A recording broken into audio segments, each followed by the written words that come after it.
अकोल्यात काँग्रेस पक्षाच्या वतीने मोदी सरकारविरोधात जोरदार एल्गार पुकारण्यात आला।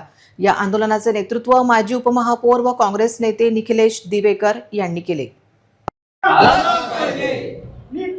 नीटच्या विद्यार्थ्यांना न्याय मिळालाच पाहिजे। नीटच्या विद्यार्थ्यांना न्याय मिळाला। केंद्रीय शिक्षा मंत्रीचा राजीनामा झालाच पाहिजे। केंद्रीय शिक्षा मंत्रीचा राजीनामा झालाच पाहिजे। केंद्रीय शिक्षा मंत्रीचा राजीनामा झालाच पाहिजे। नीट पेपर फुटीमुळे देशभरात तब्बल 9 विद्यार्थ्यांनी आत्महत्या केल्याची धक्कादायक घटना घडली असून लाखो विद्यार्थ्यांना याचा तीव्र मानसिक त्रास सहन करावा लागत आहे।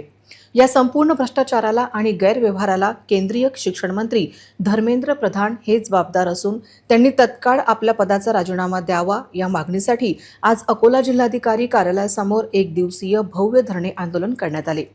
या आंदोलनाचे मुख्य आयोजन आणि नेतृत्व माजी उपमहापौर निखिलेश दिवेकर यांनी केले।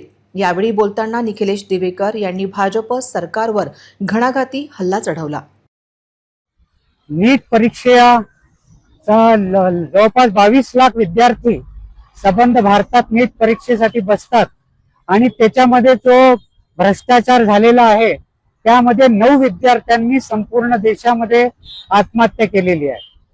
की आज भाजप सरकार जिथे जिथे ज्या राज्यात आहे, यूपी असेल, बिहार असेल, मध्य प्रदेश असेल, तिथे महाराष्ट्र असेल, तिथे विशेष करून नीट हा भ्रष्टाचार होतो आणि त्याच्यामध्ये भारतीय जनता पार्टीचे जे केंद्रीय मंत्री आहेत धर्मेंद्र प्रधान हे त्याच्यामध्ये आरोपी आहे।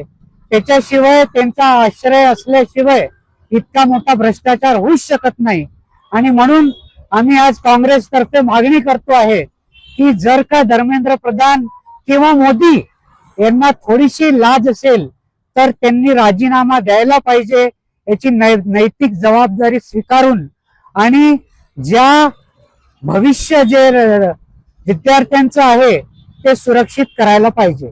दुसरी गोष्ट, भारतीय जनता पार्टी जे जल्लोष साजरी करतात आहे की जवाहरलाल नेहरूंपेक्षा त्यांचा कार्यकाळ हा जास्त झालेला आहे, तर याबद्दल मी सांगू इच्छितो की जवाहरलाल नेहरूंनी इतक्या संस्था उभ्या केल्या भारतामध्ये, DRDO असेल, धरणं असेल, स्टील प्लांट असेल। जे मोदी आहे यांनी या सरकारी संस्था हे फक्त विकायचं काम केलेलं आहे। अदानी आणि अंबानी यांना 7 जन्म जरी मोदींनी घेतले तरी ते नेहरूंची बरोबरी करू शकत नाही।